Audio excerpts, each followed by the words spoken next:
Goodness. Yep, that's me. I bet you're wondering how I got myself into this mess. Well, it all started in my last video. I conquered an Illager castle, but I was still feeling undergeared, so I knew I had to get better stuff. I went straight into caving and proceeded to go literal hours without finding any diamonds. I don't know what I was doing wrong, but it was simply terrible.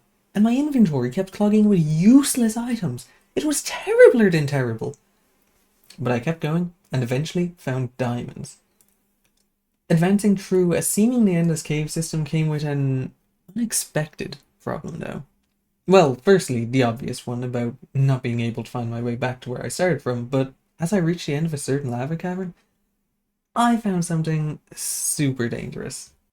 I had found an ancient city, home of the warden. I was not prepared to take that on. I didn't even have diamond armor yet.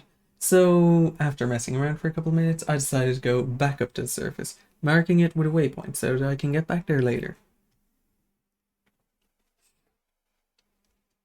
But after spending so long caving, I think I went a little crazy because I decided to start building a house with absolutely no idea what colors I wanted to use.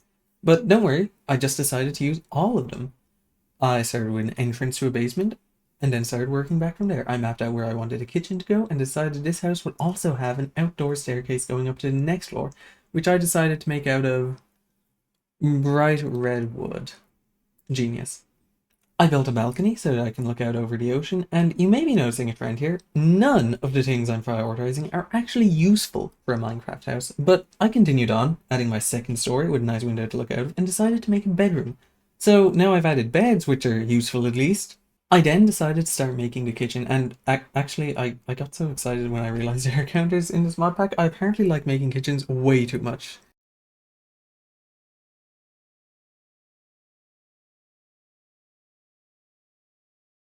Then I decided it would be really cool to have a little walkway out onto the beach and started working on that. And it was about this point that I realized I would just keep on going forever if I didn't stop soon.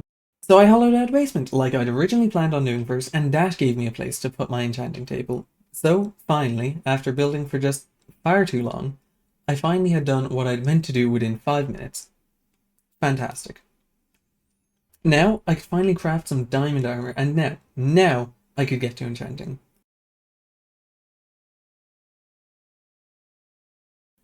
As well as that, I found out there are spellbooks you can make, but they require diorite, and I didn't have any diorite, so I set out to find a diorite cave biome, which took me on a huge journey, thousands of blocks out. And when I get there, I find a village, and oh look, that's the exact block I came here to find diorite to craft. Villagers just have those. I didn't have to go this far. But it's fine, because I also encountered an illager tower that I promptly found out I was not prepared to take on. Not before I managed to steal a totem from an evoker there, though. So then I travelled thousands of blocks home, and I finally get back, and I make a spellbook, and oh boy, some of those archery spells are insane. I picked up a couple, and I could not believe how powerful they were. Just look, this shark goes down so quickly. And they only require arrows, which I obviously already have to use my bow. This couldn't possibly be better. With a newfound sense of confidence, I decided to try and take down my first boss. What could go wrong after all? Now, this is probably the point where I should explain the progression in this mod pack. There's a quest book that's broken up into chapters, and in each of those chapters there's different goals and bosses to face. This first boss is easy enough to find. There's a compass that leads directly to it, and with my current gear, I think it's kind of in the bag. I did not, in fact, have it in the bag. So, with all that in mind, I headed off to find this boss, a multiple 1,000 block journey. Second one in the episode, let's go. There's nothing that can stop me from beating this boss, so I run along confidently, finding plenty of great loot along the way. Well, I thought there was nothing that could stop me, however... yeah. For whatever reason, I kept crashing on my way to the boss. I have no idea what happened. But even that didn't stop me. I made my way there, and I got to the boss arena finally. I set down my spawn point and hopped in. This boss is dangerous though. He hits hard, has a lot of health, and he even has a shield. My ranged attacks were severely weak, which is not good when your entire build is based around ranged damage.